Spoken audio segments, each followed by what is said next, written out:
Guilt is a quiet thing at first. It doesn't arrive like thunder.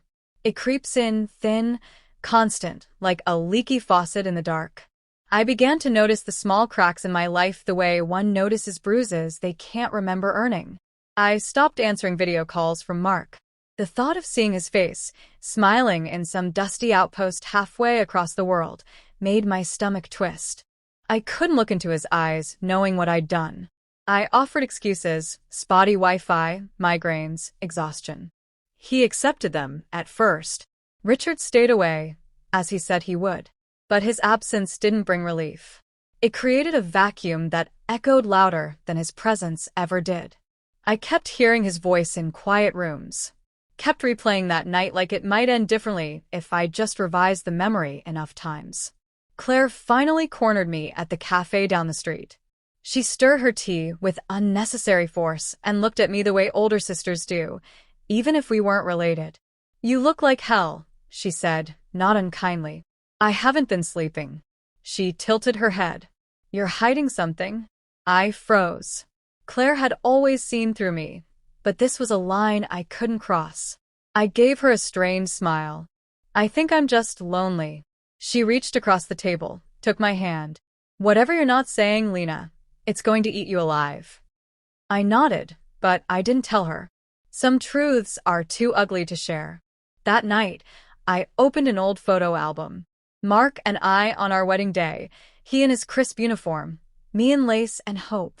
Richard stood beside him, hand on his son's shoulder, pride bright in his eyes.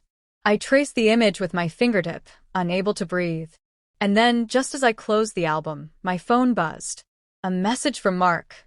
"Got something for you. Should arrive soon. Love you." The next morning, a small package arrived.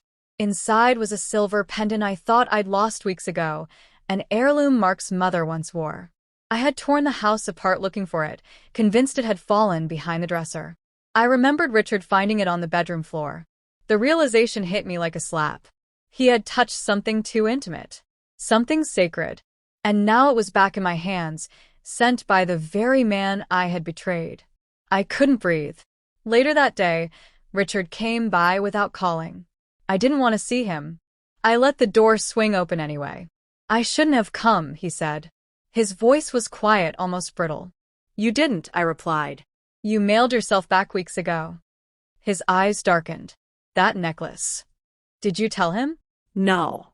Of course not." "But you kept it. You touched it. You crossed into a part of me you had no right to." He stepped forward.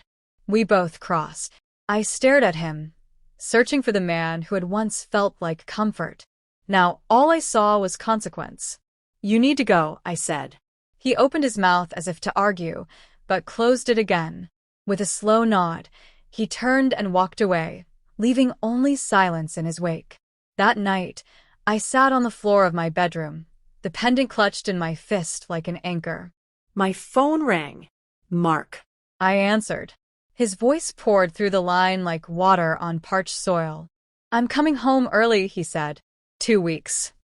My heart stopped. "That's soon. I can't wait to see you." I swallowed the tears, my voice shaking. "Me too." The next days passed in a blur. I cleaned obsessively, burned sheets, donated the dress I wore the night it all began. I thought maybe I could erase it, scrub the sin from the walls. But memory isn't that kind. It lingers. The morning Mark returned, I stood at the window, watching the car pull up the drive. My heart pounded like a warning drum. He stepped out, tired but smiling, his eyes crinkling with joy. When he walked through the door, I let him wrap me in his arms. I held him tighter than I ever had. He kissed the top of my head. "I missed you so much," he whispered. I closed my eyes. Over his shoulder, I caught sight of my reflection in the hallway mirror. Same face, different woman. "I missed you too," I said. But even as the words left my lips, I knew the version of me he loved no longer existed.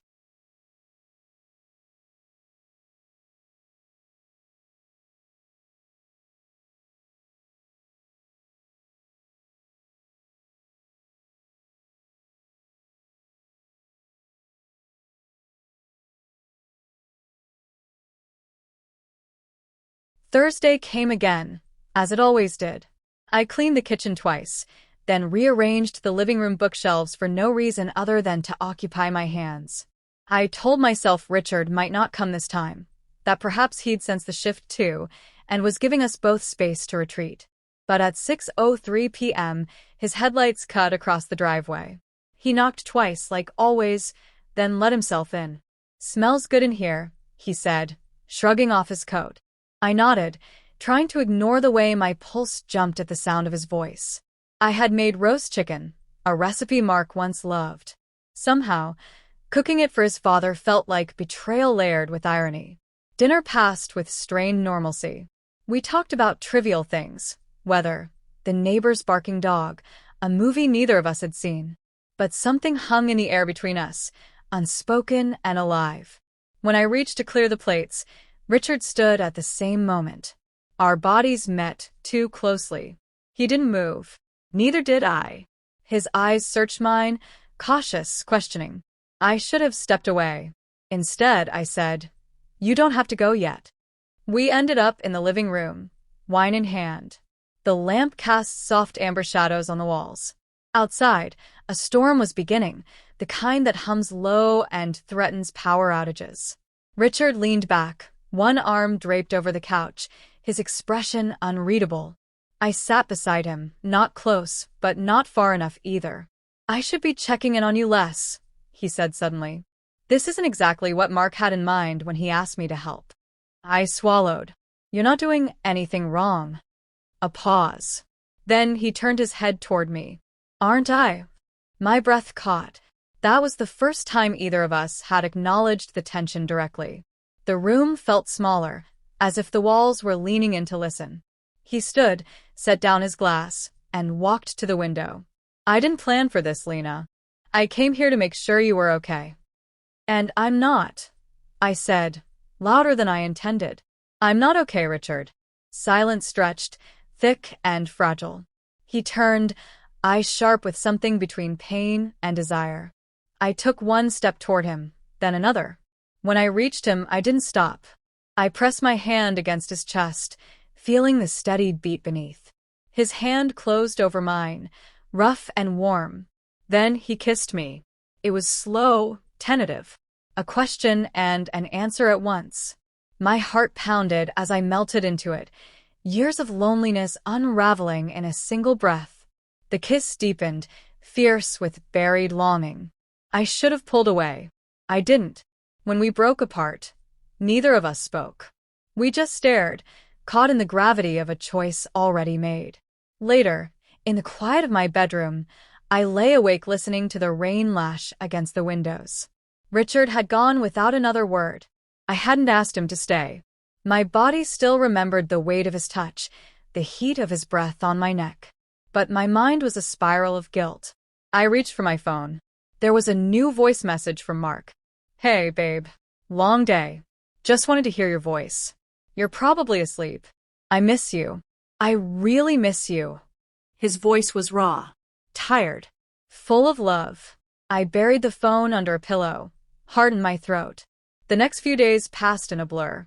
I avoided Claire's calls, skipped the market, stayed inside, and scrubbed surfaces already clean. I kept expecting a knock, a text, anything from Richard. But there was nothing. When he finally came again a week later, he looked different. Guarded. He stood on the porch, hands in pockets. "We can't do that again," he said quietly. "I know. I betrayed my son." I nodded. "And I betrayed my husband."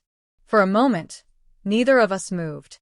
Then he stepped forward and kissed my forehead, chaste final, and walked away.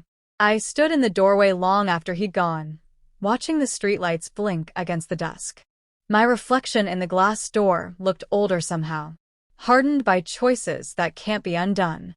I hadn't meant to fall into this, but I did. And now, everything feels heavier. Still, I know I'll see him again.